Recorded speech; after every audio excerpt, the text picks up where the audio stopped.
욥을 총정리하면서 하나님의 은혜가 충만하기를 기원합니다. 욥기를 총정리해 보면 욥은 크게 두 가지의 기둥이 있습니다. 하나는 인간의 고난이라는 기둥이고요. 또 하나는 하나님의 자유라는 기둥입니다. 오늘 욥기를 총정리하면서 인간의 고난과 하나님의 자유라는 주제로 하나님의 말씀을 증거합니다.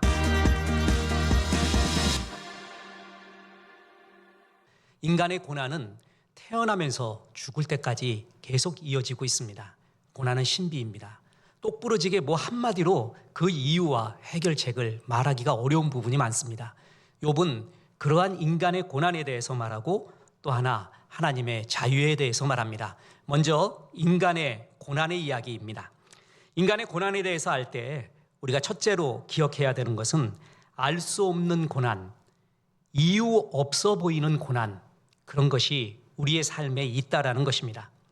욥의 친구들은 모든 고난이 죄에서 비롯된 것이라고 주장합니다. 친구들의 발언의 핵심은 이유 없는 고난이 없다라는 것입니다. 즉 고난은 죄의 결과라는 것입니다. 물론 맞습니다.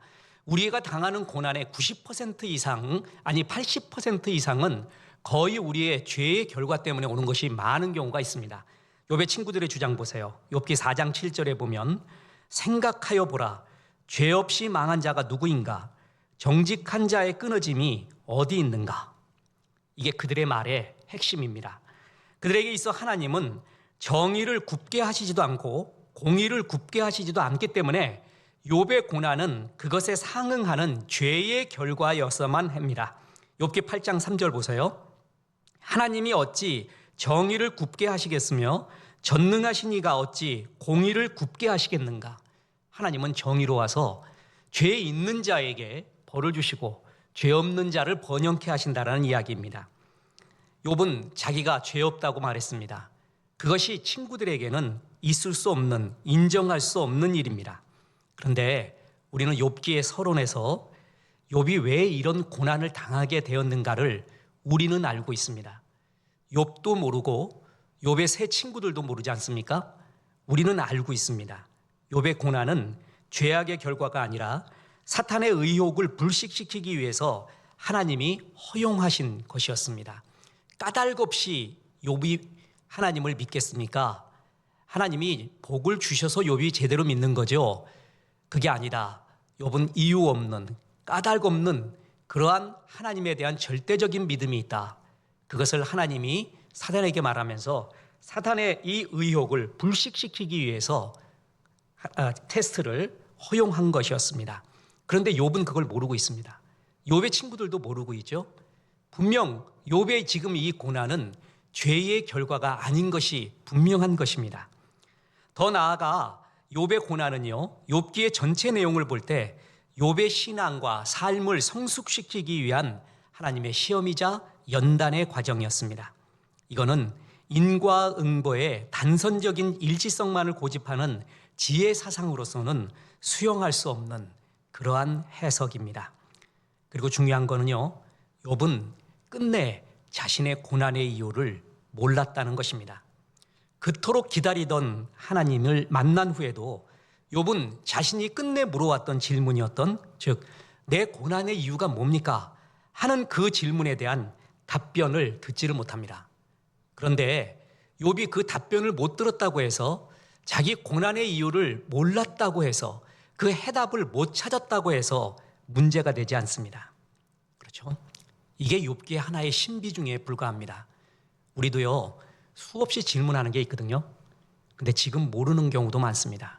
아무리 알려고 해도 모르는 경우도 있습니다. 모든 걸 다 아는 것, 이단이라고 했죠. 이단은 막히는 게 없습니다. 요한계시록, 다니엘, 에스겔 얼마나 어려운 줄 아십니까? 쉽게 말할 수 없는 부분이 너무나 아는데 이단은 너무 잘 알고 있어요. 다 알고 있대요. 성경의 난해 구절이 막힘이 없대요. 여러분, 이 교만을 어찌하면 좋겠습니까? 그렇습니다. 우리 인간이 모든 것을 다 알 수 있는 것은 아닙니다. 우리는 성경에서 하나님이 활짝 열어놓으신 것을 이해할 뿐이고, 적당히 열어놓으신 게 있고 어느 것은 거의 열어놓지 않은 것이 있어요. 그러면 그것에 대해서 우리가 환타지 소설을 쓰면서 상상할 필요 없습니다. 하나님이 열어놓은 것까지만 가도 됩니다. 또 다 알아야만 행복한 것이 아닙니다. 다시 말합니다. 욥은 자기의 고난의 이유를 끝내 알지 못합니다. 그렇다고 해서 그가 행복하지 않았던 것이 아닙니다. 그는 회복이 되었습니다. 우리는 하나님이 열어주신 것만큼 알 수가 있다는 것입니다. 욥의 고난, 인간의 고난에 대한 두 번째의 교훈은 고난당하는 자에게 필요한 것은 공감과 위로라는 것입니다. 친구들은요, 엘리바스 빌다 소발은 처음부터 그렇게 깊은 논쟁을 한 건 아니에요. 처음 보면 욥을 좀 위로하는 듯하게 보였습니다. 말도 쉽게 안 꺼내고요, 같이 금식하며 울면서 굉장히 공감하고 위로하는 듯 했습니다. 그런데 그건 잠시뿐입니다. 처음뿐입니다. 곧 이어서 그들은 자신들만의 규범적이고 전통적인 신학, 지혜의 대표자로 그들은 등장합니다. 엘리바스, 빌닷, 소발 그리고 욥과의 대화가 욥기의 거의 전체를 차지하고 있습니다. 그리고 시문 부분을 차지하고 있죠. 이들은 엘리바스, 빌닷, 소발은 오직 하나의 원리를 갖고 있어요. 그건 인과응보의 하나님, 오직 그 하나의 원리만 있었습니다. 욥의 상황과 처지보다 자신들의 이 인과응보의 교리를 지키는 것이 그들에게는 더욱더 중요했습니다. 그래서 그들은 세상의 모든 현실을 판단하는 심판자의 모습으로 등장하고, 이들은 특별히 어떤 교리가 도그마화되고 이데올로기화 될 때 나타날 수 있는 문제점을 여실히 드러내고 있다는 것입니다. 자, 잘 보세요. 엘리바스, 빌닷, 소발은 말은 약간씩 다르지만 한 가지의 말을 하고 있어요. 고난은 죄의 결과라는 거예요. 그렇다면요, 고난이 죄의 결과라면은 지금 잘 되고 있는 사람들 있잖아요. 번영하고 있는 사람들은 모두 죄가 없기 때문에, 하나님 앞에 충성했기 때문에 번영을 누린다는 또 다른 논리를 추론해낼 수 있습니다. 우리는 이걸 인정할 수 있을까요? 그렇지 않죠. 누가복음 16장 14절에 보면 바리새인들은 돈을 좋아한지라 라는 구절이 나옵니다. 그들이 왜 돈을 좋아했는가? 세상에 돈 싫어하는 사람이 어디 있겠습니까? 근데 바리새인들은 특히 좋아했어요. 그 이유 중에 하나가 뭐냐 하면, 구약에서 하나님 앞에 충성하면 번영이 온다, 하나님 앞에 불충성하면은 징계가 온다, 신명기적 이야기죠. 지금 그게 바로 엘리바스, 빌닷, 소발이 말하는 신명기적 정통 인과응보의 이야기예요. 이것은 분명히 성경에 약속하고 있는 바지만 이것이 하나님의 원리와 하나님의 속성의 모든 것은 아닙니다. 욥기는 그걸 말하고 있는 거거든요. 근데 이 신명기적 전통에 의해서 자기들이 돈을 많기를 원했어요. 바리새인들은. 그 얘기는 뒤집어 보면 뭐예요? 내가 하나님 앞에 충성하는 자들이라는 증명이라는 것이죠. 그래서 돈을 좋아한 거예요. 자, 엘리바스, 빌닷, 소발의 논리에 의하면은 고난당하는 사람은 무조건 죄 때문이고요, 잘 되는 사람은 충성했기 때문이라는 논리가 나와요. 이게 맞냐 말이죠. 이 도구마된 논리, 이것은 고난당하는 자에게 얼마나 괴로운 논리로 다가오는지 모릅니다. 마르다가요, 오라버니가 죽고 나자 다 죽고 난 다음에 숨이 깔딱깔딱 넘어갈 때도 아니라 완전히 죽고 난 다음에 예수님이 찾아오셨어요. 일부러 그런 거죠. 죽으신 자를 살리는 부활의 하나님을 보여주기 위해서였어요. 그랬더니 마르다가 이렇게 말합니다. 요한복음 11장 21절 22절이에요. 마르다가 예수께 여짜오되 주께서 여기 계셨더라면 내 오라버니가 죽지 아니하였겠나이다. 그러나 나는 이제라도 주께서 무엇이든지 하나님께 구하시는 것을 하나님이 주실 줄을 아나이다. 그랬더니 예수님이 이렇게 말씀하십니다. 요한복음 11장 23절에서 예수께서 이르시되 내 오라비가 다시 살아나리라. 자, 얼마나 멋진 말이에요. 근데 이 말에 마르다는 굉장히 빈정대듯이 이렇게 말합니다. 24절이에요.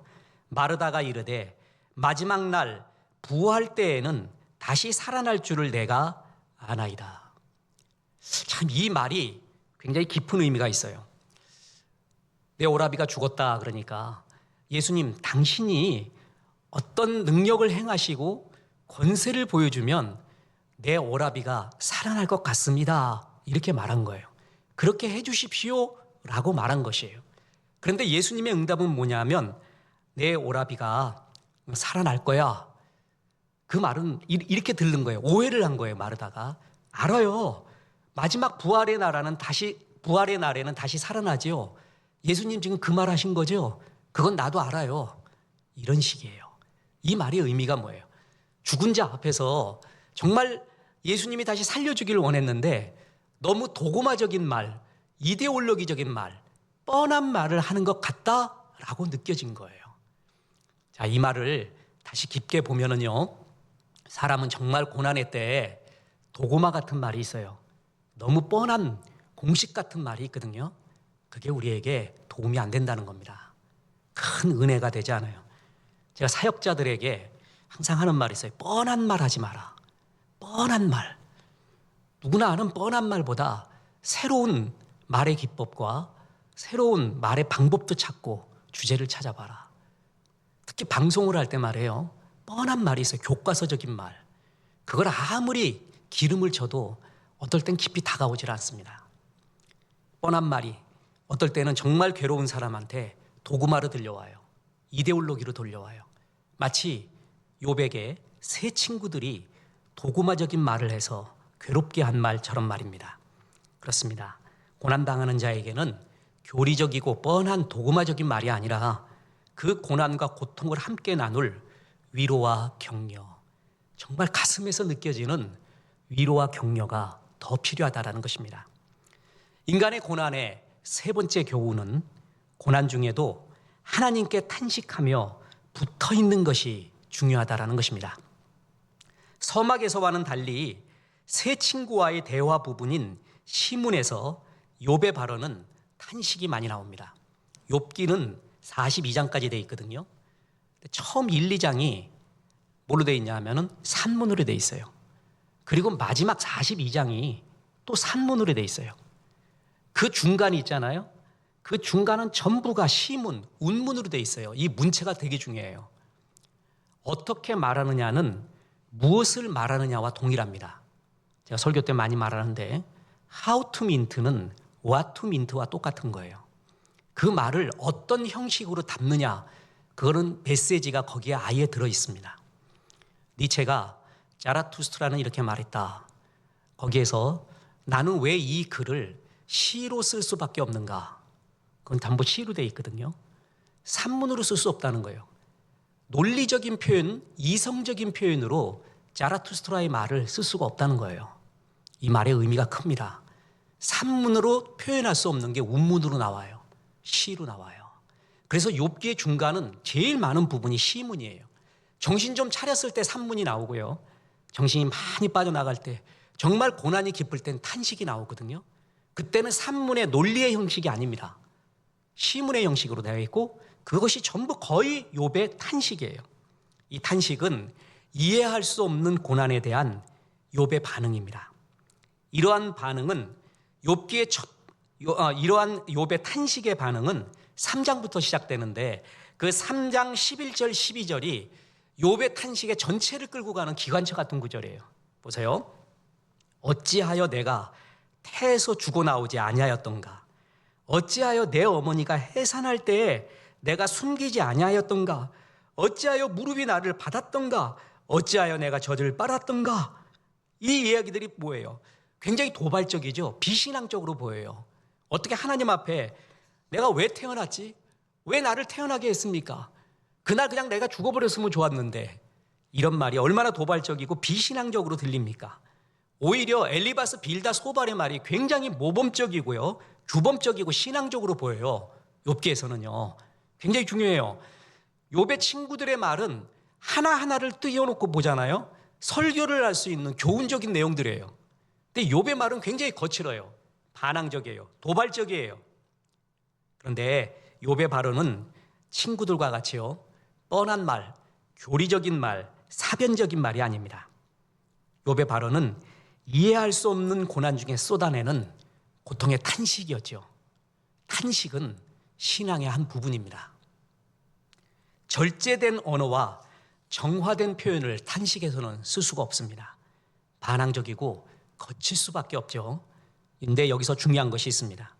욥의 탄식에서 기본 전제가 되는 것은 자신의 이 모든 상황이 하나님께로부터 비롯됐다는 확신이에요.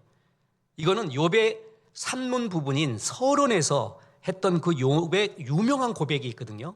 그 고백과 다르지 않습니다. 보세요. 욥기 1장 21절에 이르되 내가 모태에서 알몸으로 나와 싸운즉 또한 알몸이 그리로 돌아가올지라.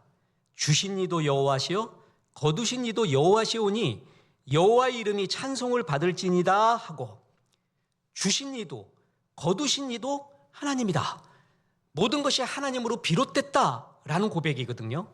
이 말이 정말 기가 막힌 고백이었어요. 자, 다시 말합니다. 욥의 지금 고난은 욥의 죄 때문에 비롯된 것이 아니라 욥은 알 수가 없고 친구들도 알 수 없지만 하나님의 허용 가운데 시작이 된 거죠. 욥은 잘은 알 수 없지만, 지금 나의 이유를 분명히 알 수는 없지만 하나님이 시작하신다. 하나님으로부터 비롯됐고 결론도 하나님으로 간다. 이거 하나 믿고 있었던 거예요. 그래서 그의 모든 문제의 해결이 오직 주께 있다 하면서 탄식하면서 하나님께 끝내 붙어 있었다는 거예요. 탄식은 신앙의 일종이에요. 시편은 찬양과 탄식 두 가지가 나온다고 베스터만이 얘기했다고 그랬죠. 그런데 탄식이 곧 찬양으로 이어집니다. 탄식의 또 하나의 모습은 탄식하면서 하나님께 끝내 붙어 있다는 얘기예요. 탄식도 안 해요. 욕도 안 해요. 화도 안 내요. 근데 하나님을 떠나버려요. 그게 아니라 주님 어찌하여 이랬습니까? 왜 그렇습니까? 끝내 이야기하면서 하나님께 붙어 있는 신앙. 우리 자식놈 기를 때 말이에요. 이놈이 사고를 쳐도 아버지 어머니를 믿고 사고 치는 애들이 있어요. 유리창 다 깨워놓고 돈 물어달래요. 아버지한테 물어내래요. 엄마한테 물어내래요. 배짱 있게 청구를 합니다. 이놈의 자식 빗자루로 때려도 그래도 좋대요. 밥 내달라고 그래요. 밥 달라고 그래요. 배고프다 그래요. 너 집에 나가. 그래갖고 내쫓았다고 봅시다. 문을 잠갔어요. 근데 열려고 보니까 열쇠가 없어요. 그래서 전진 열쇠 부른다 그랬죠. 불러가지고 열쇠 따고 들어가요. 그 수리비, 출장비 2만 원이에요. 아버지 내놓으세요. 굉장히 거치고 웃긴 놈이에요. 근데 이놈의 특징이 뭐죠? 끝내 아버지를 믿고 있는 거예요. 아버지를 끝내 믿고 어머니를 믿고 있어요. 이런 놈한테는 화를 낼 수가 없어요. 거칠어도 천부여 의지 없어서 손들고 갑니다. 주 나를 박대하시면 내 어찌 하오리까? 주님 아니면 내가 갈 데가 없습니다. 나 책임지십시오. 탄식은, 욥의 탄식은요, 이유도 알 수 없고 거칠어요. 말도 거칠어요. 근데 끝내 주님을 믿는다는 거예요. 주님께 붙어 있다는 거예요. 이러한 욥의 탄식은 마침내 하나님의 응답을 이끌어냈고 결국 판결을 통해서 욥의 말은 친구들의 말보다 더 옳다고 인정이 되었습니다. 욥기 42장 7절 보세요. 여호와께서 욥에게 이 말씀을 하신 후에 여호와께서 대만 사람 엘리바스에게 이르시되 내가 너와 네 두 친구에게 노하노니 이는 너희가 나를 가리켜 말한 것이 내 종 욥의 말같이 옳지 못함이니라. 이제껏 그 긴 논쟁에 하나님이 판결을 내려주시는 거예요. 욥의 말이 옳았다는 거예요. 욥의 말이. 친구들의 말이 틀렸다는 거예요. 얼마나 멋진 판결. 욥은 긴 인내를 통해 탄식, 그러나 끝내 붙어있음을 통해 하나님의 이 아름다운 판결을 이끌어내고 기뻐합니다. 이런 욥의 모습을 신약 성경에서는 욥의 인내라고 하였습니다. 성경이 성경을 해석한다는 것, 그게 제일 해석하기 중요한 거거든요. 성경이 이 사실을 이렇게 해석하고 있는 것, 그게 제일 중요한 해석법이에요. 욥을 한마디로 야고보서에서 이렇게 해석합니다. 야고보서 5장 11절에 보라, 인내하는 자를 우리가 복되다 하나니 너희가 욥의 인내를 들었고 주께서 주신 결말을 보았거니와 주는 가장 자비하시고 긍휼히 여기시는 이시니라. 욥을 가리켜 뭐라 그랬어요? 욥의 인내라고 했어요. 너희 삶에 이렇게 인내가 필요할 때가 있다라는 것입니다. 끝내 주께 붙어 있으면서 탄식하더라도 하나님께 붙어 있으며 주의 응답을 기다리는 인내. 여기서 두 단어 보세요. 욥의 인내를 들었고 주께서 주신 결말. 참, 저 이 말이 너무 좋아요. 욥의 인내 그리고 주께서 주신 결말. 초대교회 교인들이 신앙의 자유를 위해서요, 카타콤 지하 동굴로 들어갔습니다. 거기서 어떤 세대는 죽어버리고요, 카타콤에서만 있는 사람들도 있었고, 거기서 한 게 뭐죠? 기다림이에요. 기다림. 신앙의 어떤 부분은 기다림입니다. 기다릴 때 하나님께 집중하게 됩니다. 소망을 품게 돼요. 그래서 하나님은 어떨 때는 우리 신앙의 기다림의 때를 허용하십니다. 그 기다림이 무기력하게 앉아있는 게 아니라 가장 역동적일 때예요. 보세요. 씨름하는 선수들이요, 둘이 이렇게 삿발을 잡고 아직 일어나서 시작을 안 했어요. 그런데 잡을 때의 그 역동적인 힘, 사실 거기서 게임 다 끝난다는 거 아니에요? 팽이가 돌아갈 때 보세요. 팽이가 정지해 있는 것 같이 보이지만 얼마나 역동적으로 돌아가고 있습니까? 기다림이 이와 같습니다. 기다림은 무기력한, 그냥 넋놓고 있는 시간이 아닙니다. 그 시간은 역동적이에요. 기다림 때는 하나님께 집중해요. 기다리는 대상에 집중하게 돼 있어요. 그때가 얼마나 숨막히고 기다림의 대상인 그 사람을, 그분을 존중하고 사랑하고 애타게 바라보는 줄 아십니까? 저는 우리가 지금 방송 예배 드리는 거를 또 하나의 카타콤이라고 생각을 합니다. 예배 때 와야 돼요. 모여서 예배하는 거의 기쁨은 이루 말할 수 없습니다. 몸으로 충성을 하고 몸으로 헌신하고 찬양을 하고 부대끼면서 느꼈던 그 아우라는 다른 걸로 비교할 수가 없습니다. 그러나 우리는 차선책으로 방송으로 기다리면서 예배드리고 있잖아요. 이 기다림도 신앙의 과정입니다. 너희가 욥의 인내를 보았는가? 그리고 그 결말을 보았는가? 그렇습니다. 하나님께 붙어 있었던, 탄식하며 붙어 있었던 그 고난의 시간대요. 이것이 욥에게 배우는 얼마나 큰 교훈인지 모릅니다. 이것이 바로 인간의 고난에 대한 욥기의 교훈입니다. 그런데 두 번째의 교훈인 하나님의 자유라는 것이 있습니다. 이게 욥의 또 하나의 굉장히 중요한 기둥입니다. 두 번째 걸친 하나님의 긴 설교는 욥의 친구들의, 그리고 욥의 시각을 모두 교정시킵니다. 우선 욥 말이에요. 자기 중심, 자기 실존 중심의 세계관, 신앙관을 하나님은 고쳐주게 됩니다. 고난당하잖아요. 이것만 생각해요. 하나님은 내 고난에 응답해야 된다. 이 고난에 속 시원하게 답을 줘야 된다. 그런 하나님, 내 고난에 응답하고 해답과 답변을 줘야 되는 하나님, 다시 말해서 내 문제와 실존에 하나님을 묶어버리는 거예요. 그렇게 안 하면 하나님이 아니지요, 이런 논리와 똑같은 거예요. 그런 욥에게 하나님은 끝내 고난의 이유는 말해주지 않고 욥의 실존을 완전히 벗어난, 욥의 문제를 벗어난, 아니 욥이 그런 건 생각하기도 싫은, 내 고난과 무슨 상관이에요, 그게 나하고 무슨 상관이에요 하는 하나님의 거대한 무한무궁한 창조의 세계를 보여주게 됩니다. 질문을 하는, 실존의 질문을 하는 인간 앞에 하나님은 창조의 세계를 보여줬다는 것, 참 이 아이러니를 어찌 다 설명할 수가 있겠습니까? 하나님의 창조의 권능과 지혜를 보여주면서 내 상황과 문제와 실존만 기준 삼아서 판단하고 하나님을 생각했던 그 욥의 제한된 신앙, 욥의 자기중심적 실존중심적 신앙과 세계관을 하나님이 깨주고 넓게 해주는 겁니다. 뿐만 아닙니다. 친구들은 오직 하나님을 인과응보에 묶었죠.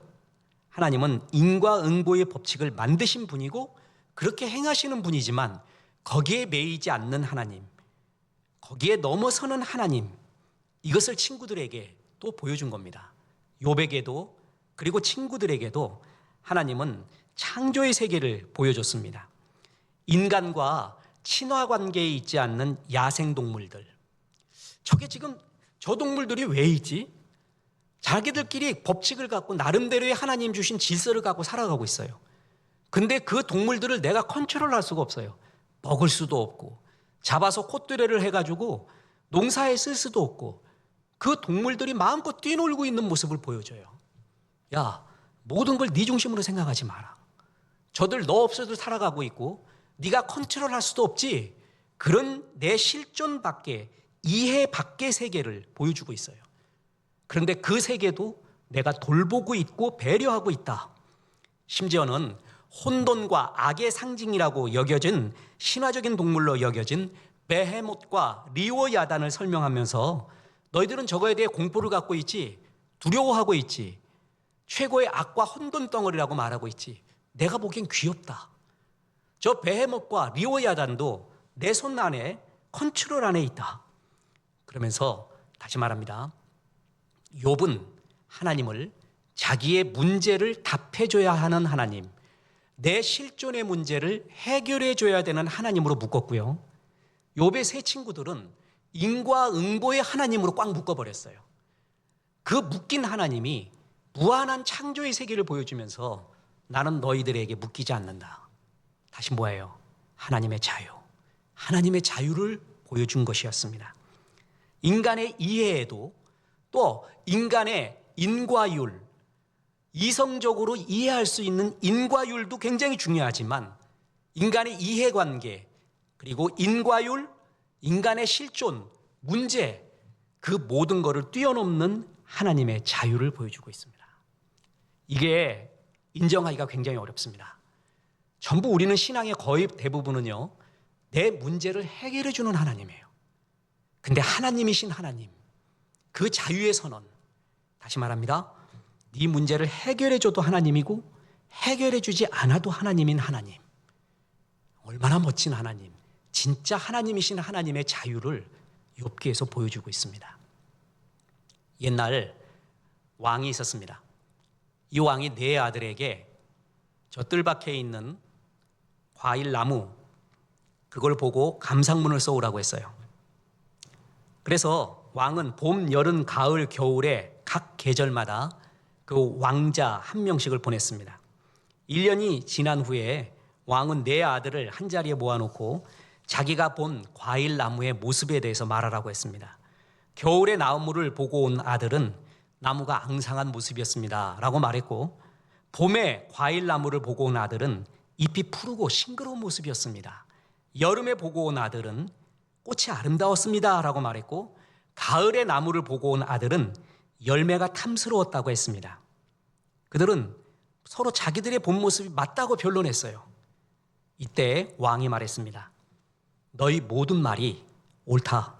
나무는 계절마다 모습을 달리한다. 꽃이 아름다운 것도, 잎이 무성한 것도, 열매가 탐스러운 것도, 가지가 앙상한 것도 모두 나무의 모습이다.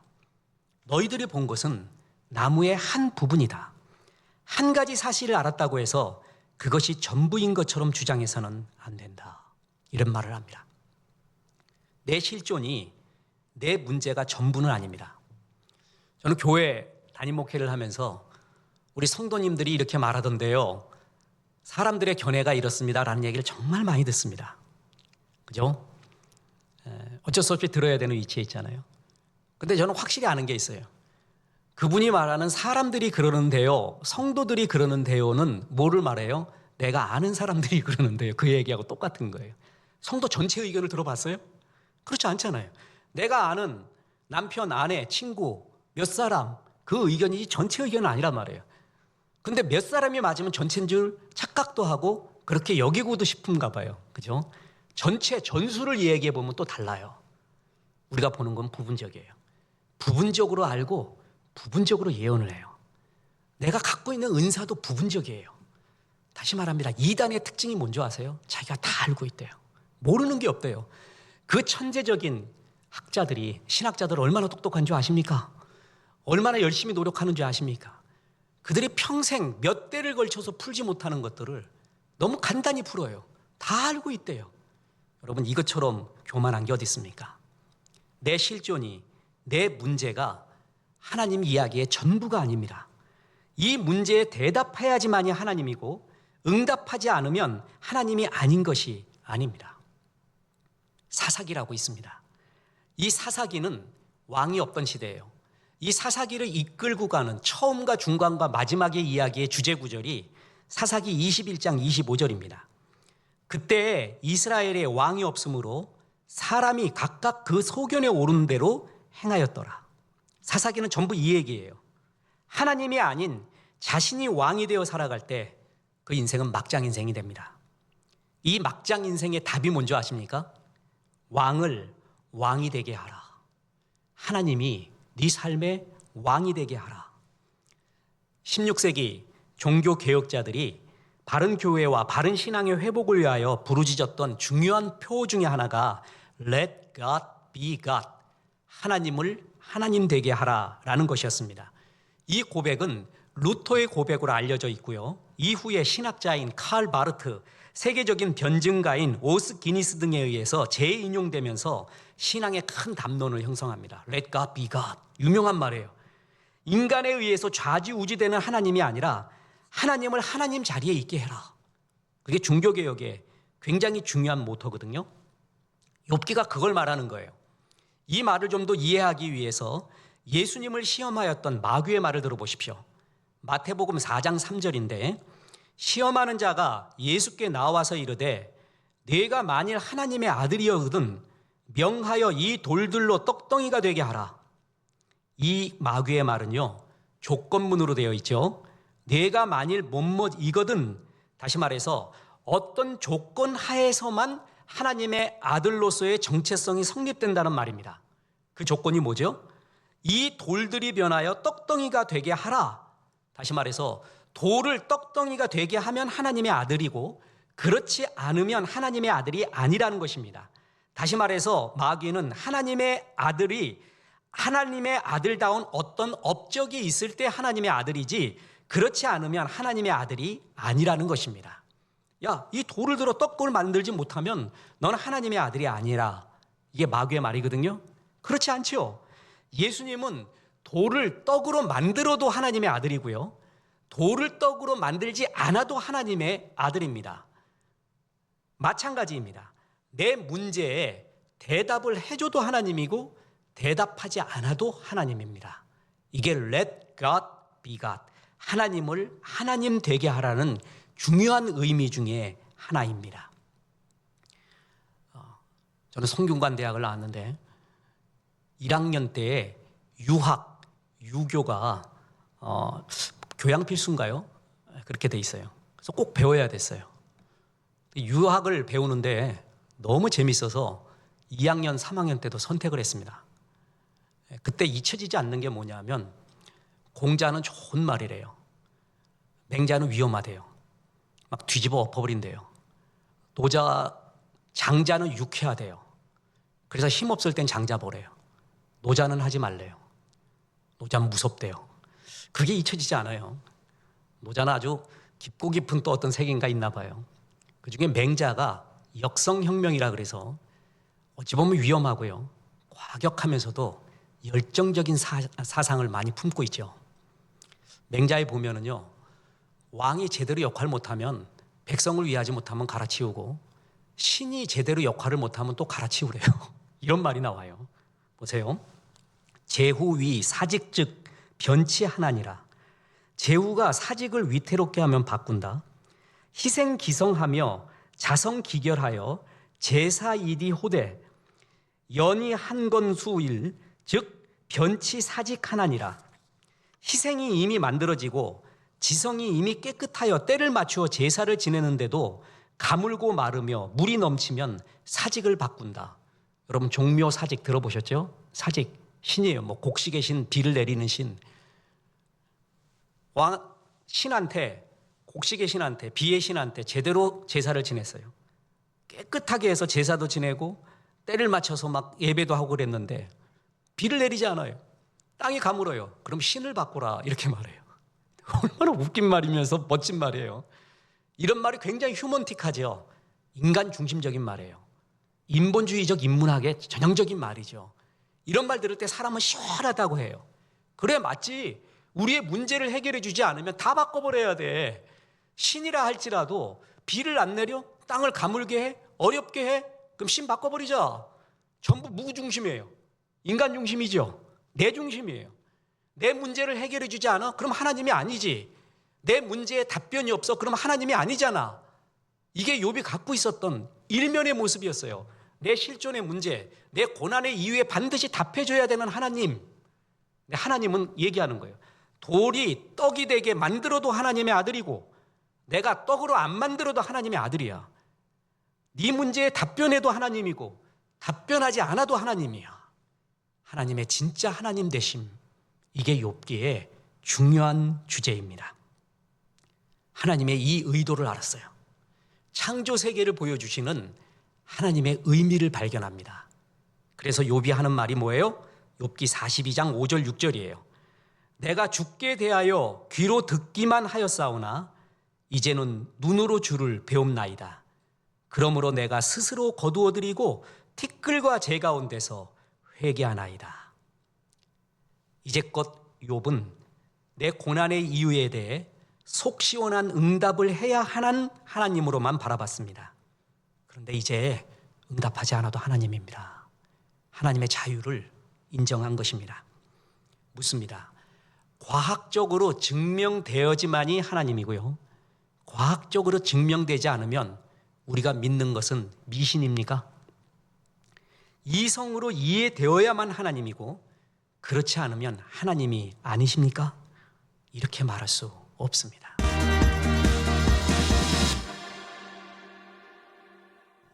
끝으로 욥기에서 정말 통쾌하고 너무나 멋진 부분, 눈물겨운 부분은 우리 하나님은 응답하시는 하나님이라는 것입니다. 자, 보세요. 욥기 38장 1절. 그때 여호와께서 폭풍 가운데에서 욥에게 말씀하여 이르시되. 제가 THM 신학은요, 일반 대학 졸업하면요 MDB라고 3년을 하고요, THM이라고 2년을 하고 PhD 5년을 합니다. 신학 공부한 사람들 우습게 보면 안 돼요. 얼마나 많이 공부하는지 모릅니다. THM 공부를 하는데 지도 교수님하고 처음에 했던 부분이 랭던 길키라는 현대 신학자가 폭풍우 속에서라는 글을 썼어요. 그 번역은 안 돼 있는데 그걸 가지고 말하면서 지금 욥기의 이 부분이에요. 38장 1절. 하나님이 왜 폭풍 가운데 말하는가? 그러면서 그걸 갖고 THM 첫 번째 수업을 했어요. THM은 MDB와 같지 않아서 굉장히 자유롭거든요. 사람도 얼마 안 되고 강의실도 아니라 교수님실에서 그냥 재밌게 하면서 그때 왜 폭풍 가운데서 이렇게 하나님이 말하셨을까? 파랑새가 날고 감미로운 봄바람이 불고 따스한 햇살이 부는 가운데 하나님이 말하지 왜 폭풍 가운데 말했을까? 이거를 중점적으로 얘기했어요. 근데 저는 그게 하나도 안 들어오고 그때 저는 하나님이 나타났다는 거, 그게 너무나 눈물겹습니다. 주님이 나타났다는 거, 뭐 어떻게 나타났던 간에 주님이 나타났다는 게 그렇게 눈물겹습니다. 그거 얘기했던 기억이 납니다. 우리 하나님은 마침내 나타납니다. 긴 고난 끝에 하나님 대답해 주십시오. 대답해 주십시오.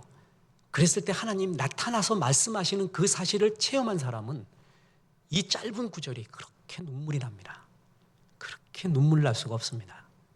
우리 하나님은 침묵하는 하나님이 아니라 말씀하는 하나님이고 나타나서 응답하시는 하나님이구나. 이것처럼 너무나 멋진 것이 없습니다. 대학 다닐 때 설교 시간에 몇 번 말했는데 캠파이어 지금 수련회도 많이 안 가고 대학 캠퍼스의 미션들이 굉장히 많이 힘들어진 상황이죠. 기독 학생들이 다 힘들어해요. 상황이 그렇습니다. 그런 가운데 캠파이어 수련회를 가서 마지막 날 여름 수련이니까 캠파이어를 하는데 그때 참 재미난 너무나 뻔한 스토리지만 줄로 이렇게 매달았다 그랬잖아요.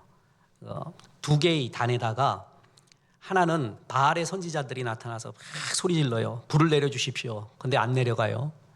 근데 또 하나의 단에는 석유도 뿌려놓고 이런 철사도 연결해놓고 도르래도 연결해놔가지고 여기 땅 하면 붙여버리는 거예요. 그럼 쫙 내려가서 불이 내려와서 터지는 너무나 뻔한 스토리잖아요. 그래서 이제 신학교를 간 한 선배가 거기서 이제 기도를 합니다. 주여 불을 내려주시옵소서. 막 춤을 추듯이 하나님 앞에 부르짖어요. 너무 뻔한 거예요. 답도 다 알고 있고요. 근데 그게 그렇게 좋아요. 그래서 불이 마침 내려와요. 그래갖고 불이 확 붙어버리는데 아직까지도 그 시청각적 그 수련회의 캠파이어가 잊혀지지 않아요. 불이 내려주시는 하나님, 응답하는 하나님 말이에요. 우리 하나님은 끝내 침묵하지 않고 응답하시는 하나님이에요. 대답하시는 하나님이라는 것이죠. 이게 그렇게 좋을 수가 없습니다. 이거 할 때마다 몇 번 얘기했죠. 아직도 사무엘 베케트는 고도를 기다리고 있습니다. 고도가 누군지도 모르고 왜 기다릴지도 모르는데 고도를 기다려야만 해요. 그런데 오늘도 고도는 안 나타났다고 해설자가 얘기하고 들어가면 오늘은 안 나타났구나 하고 들어가다가 내일 다시 나와요. 그러면서 고도를 기다리고 있어요. 시지프스 신화에서의 그 시지프스는요, 떨어지는 돌을 계속 굴리고 있어요. 언젠가는 그치겠지. 그리고 오늘도 반항하면서 열정을 가지고 끝내 올리고 있어요. 그런데 그 돌은 아직도 굴리고 있단 말이죠. 고도는 아직도 기다리고 있단 말이죠. 근데 우리 하나님은 응답한다는 말이에요. 반드시 끝나는 날이 있어요. 그래서 대답을 해주시는 하나님, 욥기에 저는 이 주제 중에 응답하시는 욥기 38장 1절의 이 주제가 얼마나 좋은지 모릅니다. 욥의 인내를 너희가 보았느냐. 오늘도 응답이 없는 것 같지만 욥처럼 탄식하며 붙어 있는 겁니다. 기도하는 겁니다. 하나님을 신뢰하기 때문에 탄식하면서 붙어 있는 거예요. 그리고 주께서 주신 결말을 보았는가? 끝내 하나님 앞에 기도할 때 나타나 말씀하시는 하나님, 그리고 고난당하기 전보다 비교할 수 없는 큰 깨달음을 하나님 앞에 얻고 자유를 얻고 하나님이신 하나님을 깨닫고 그리고 회복되는 역사, 이런 역사가 사랑하는 우리 성도님들 가슴에 삶에 가득 넘쳐나기를 주 예수의 이름으로 축원합니다.